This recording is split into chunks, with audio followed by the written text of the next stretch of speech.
જેઝલીભાઈ ક્યાં છે? તેમને હાજર કરો.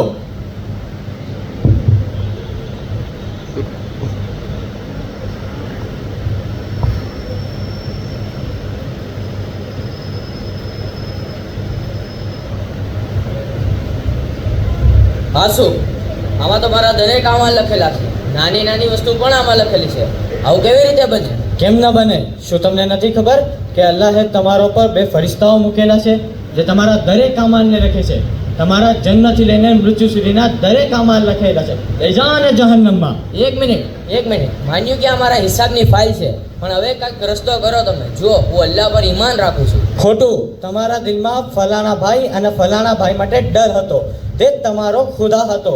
તમે તેના ઈશારા પર અમલ કરતા હતા.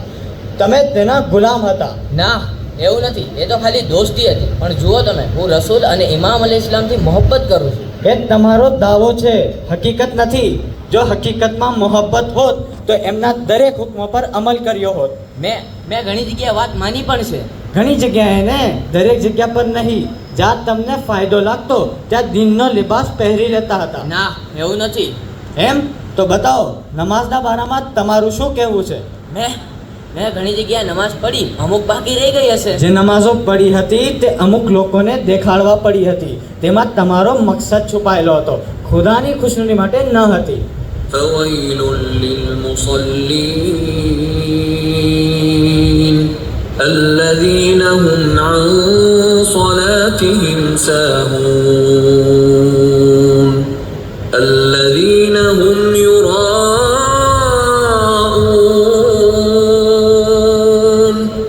तो ऐसे नमाजियों की खराबी है जो नमाज की तरफ से गाफिल रहते हैं, जो रियाकारी करते हैं.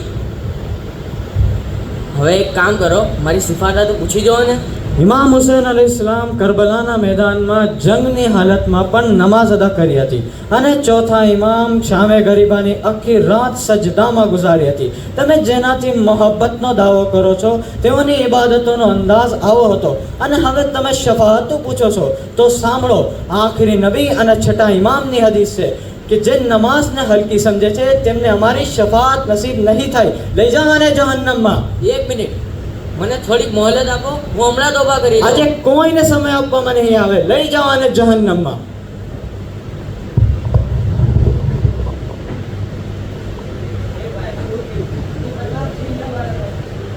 ما سلككم في سقر قالوا لم نك من المصلين ولم نك نطعم المسكين وكنا نخوض مع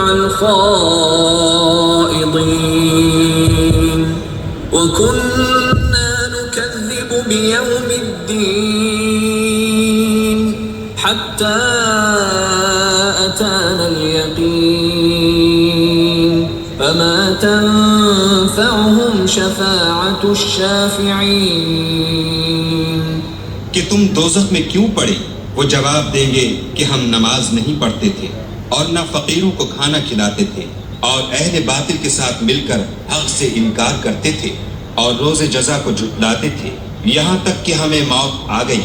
तो इस हाल में सिफारिश करने वालों की सिफारिश उनके हक में कुछ फायदा न देगी.